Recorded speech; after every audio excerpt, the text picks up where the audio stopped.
तो बेटा प्रतिशत त्रुटि वाला क्वेश्चन ये बहुत ज्यादा पूछते हैं। एक PYQ, एक फिजिकल क्वांटिटी का फॉर्मूला ये है बेटा, ये किसी फिजिकल क्वांटिटी का फॉर्मूला है ना, इसके द्वारा दिया जाता है।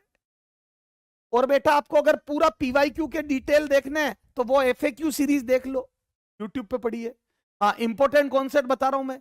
A, C व B में एरर, A, C व B में प्रतिशत एरर, परसेंटेज एरर 1%, 2% व 3% है, तो बेटा बताओ P में परसेंटेज एरर कितनी है। वेरी वेरी इंपॉर्टेंट कॉन्सेप्ट है बेटा ये, बताओ। अब आ जाओ स्क्रू गेज बेटा, ये देखो इंग्लिश में ही तो लिखा है बेटा स्क्रू गेज पे, वेरी वेरी इंपॉर्टेंट, यहां से नीट में क्वेश्चन आता है। स्क्रू गेज, तो स्क्रू गेज में 0 एरर दे दी पॉजिटिव तो घटेगी बेटा, 0 एरर दे दी तो ये सब्ट्रैक्ट होती है 0 एरर, अगर पॉजिटिव है तो बेटा माइनस होती तो माइनस माइनस प्लस हो जाता, तो बेटा इतना आगे से स्टार्ट कर रहे हैं, तो बेटा ये 0 एरर दे दी, ठीक है सर। और मेन स्केल की रीडिंग, अच्छा मेन देखो यहां से क्वेश्चन आएगा नीट में, अगर अर्थ अपना मास सेम रखते हुए अपनी सडनली अपनी रेडियस आधी कर ले, तो बताओ एक दिन की लंबाई कितनी होने लगेगी, एक दिन में कितने घंटे होने लगेंगे। तो बेटा अब मैं बोल दूं इस पे बाहर से कोई टॉर्क नहीं लग रहा है, तो जैसे ही रेडियस आधी कर लेगी अर्थ, तो angular momentum, moment of inertia इसका 1/4 हो जाएगा, याद करो बेटा, इसका मोमेंट ऑफ इनर्शिया आई है तो इसका I/4 हो जाएगा। क्यों? क्योंकि रेडियस आधी हो गई बेटा, I/4 हो जाएगा, तो बेटा इसका ओमेगा 4 गुना हो जाएगा। ये क्वेश्चन नीट में आता, ओमेगा 4 गुना हो जाएगा। तो बेटा रेडियस आधी होते ही मोमेंट ऑफ इनर्शिया बेटा I/4 हो जाएगा, क्योंकि ये प्रोपोर्शनल टू R² होता है। तो बेटा इसका ओमेगा 4 गुना हो जाएगा, देखो एंगुलर वेलोसिटी 4 टाइम्स हो जाएगी। और बेटा 4 टाइम्स वेलोसिटी होगी तो दिन रात 1/4 उसके हो जाएंगे, तो बेटा टाइम पीरियड इसका T है तो इसका T/4 हो जाएगा। देखो बेटा तो टाइम पीरियड T/4 हो जाएगा, क्योंकि 4 गुना तेज हो गया। तो बेटा जो पुराना टाइम पीरियड था 24 घंटे, वो बाई 4 होके 6 घंटे का ही दिन रात होंगे। तो बेटा नए दिन रात 6 घंटे के होंगे। आपका जो बेटा 6 घंटे तक लेक्चर चलेगा तो आपको लगेगा पूरे दिन पढ़ा दिया सबने। बस इसके बाद ब्रेक लेंगे एक बेटा, बस 5 मिनट के बाद ब्रेक ले रहे हैं। 3 घंटे का दिन और 3 घंटे की रात होंगी, तो 3-3 घंटे के दिन रात होंगे बेटा, 6 घंटे में पूरा दिन खत्म हो जाएगा। तो बेटा अर्थ की बेटा एंगुलर वेलोसिटी बढ़ती जाएगी। अब ऐसे क्वेश्चन खूब बनते हैं, एंगुलर मोमेंटम, एक बेटा डांसिंग गर्ल अपने टो पर रोटेट कर रही है, और फटाफट ग्रेविटेशन के जो क्वेश्चन नीट में आते हैं वो देखते हैं बेटा। एक व्यक्ति का अर्थ की सरफेस पर इक्वेटर पर वेट 72 न्यूटन है, इक्वेटर पर वेट 72 न्यूटन है, तो आपको पता है बेटा अपनी अर्थ थोड़ी सी चपटी है। यहाँ पे बेटा आदमी का वेट 72 न्यूटन है।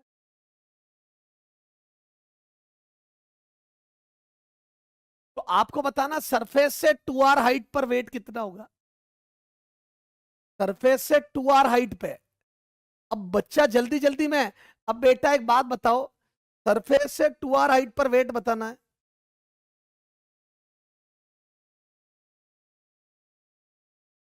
ये क्वेश्चन बेटा नीट में कई बार पूछा हुआ है, बातें जो नीट में पूछते फटाफट मैं बता देता हूं आपको। अब छोड़े क्यों, सारी बात करें ना, तो वर्क पावर एनर्जी में सबसे पहले तो बेटा वर्क एनर्जी थ्योरम पूछते हैं। सबसे इंपॉर्टेंट जो है इसमें वो है वर्क एनर्जी थ्योरम।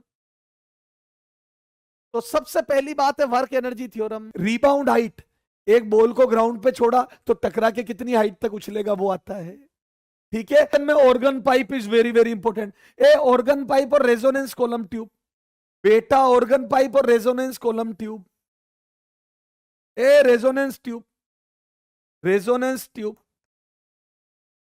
बेटा, ऑर्गन पाइप और resonance tube are very very important बेटा, वेरी वेरी इंपॉर्टेंट बेटा, ऑर्गन पाइप और resonance tube very very important, very very important बेटा। और फिर बेटा प्रोग्रेसिव और स्टैंडिंग वेव की इक्वेशन पे क्वेश्चन आते हैं बेटा, वेव इक्वेशन पे क्वेश्चन आते हैं। इस पे खूब क्वेश्चन आया हुआ है प्रोग्रेसिव वेव की इक्वेशन पे बेटा। प्रोग्रेसिव वेव की वेव इक्वेशन में प्रोग्रेसिव वेव की वेलोसिटी पूछते हैं, प्रोग्रेसिव वेव की वेवलेंथ पूछते हैं, डायरेक्शन ऑफ प्रोपोगेशन पूछते हैं बेटा। ये देखो वर्क डन होता है चेंज इन पोटेंशियल एनर्जी, याद करो बेटा, वर्क डन होता है change in potential energy.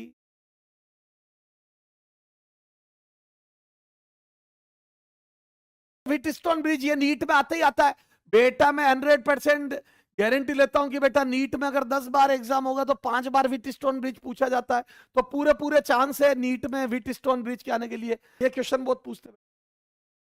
Circuit में करंट 4 एम्पियर पर सेकेंड की रेट से बढ़ रहा है, तो VA माइनस VB बताओ। वेव देख के बताओ बेटा। एक EM वेव की ये क्वेश्चन खूब आता है, वेरी वेरी इंपॉर्टेंट। P2 है ना, वो P1 से 60 डिग्री पे।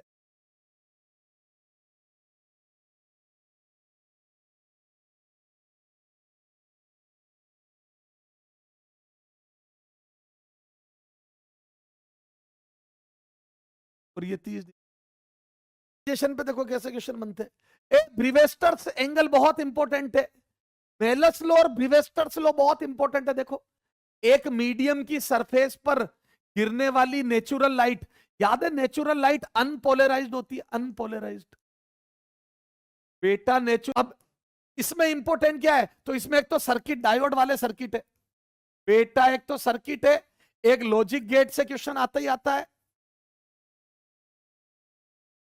ठीक है। और एक पी टाइप एन टाइप में पीएन जंक्शन का फॉरवर्ड और reverse bias, forward bias and reverse bias, और एक जिनर डाइपोल। आप उठा के देख लो, इस पूरे चैप्टर में प्रॉपर्टी ऑफ चार्ज वगैरह उतना नहीं पूछते जितना इलेक्ट्रिक डाइपोल पूछते हैं बेटा। अगर समय है तो पूरा पढ़ो, बाकी इलेक्ट्रिक डाइपोल को ढंग से देखो बेटा। मैं नहीं कह रहा हूं टॉपिक छोड़ दो यही करो, नहीं, ये ज्यादा पूछा जाता है इलेक्ट्रिक डाइपोल की वजह से। यूनिफॉर्म इलेक्ट्रिक फील्ड में इलेक्ट्रिक डाइपोल पर टॉर्क एनर्जी, तो E due to dipole, E axis पर, E पर इक्विटोरियल परपेंडिकुलर टू एक्सिस पर, ठीक है। टॉर्क यूनिफॉर्म इलेक्ट्रिक फील्ड में, पोटेंशियल एनर्जी, SHM का टाइम पीरियड, ये सब वेरी वेरी इंपॉर्टेंट। सर आप इतने श्योर क्यों कि वेरी वेरी इंपॉर्टेंट है ये?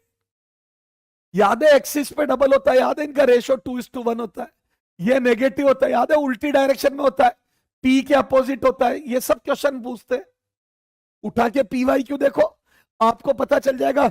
इस चैप्टर के 50% क्वेश्चन यहां से आए और बाकी घोष लो पूछते। चलो आ जाओ। तो बेटा वेरी वेरी इंपॉर्टेंट। सर आप इतना कॉन्फिडेंस से कैसे कह सकते हो कि ये बहुत इंपॉर्टेंट है?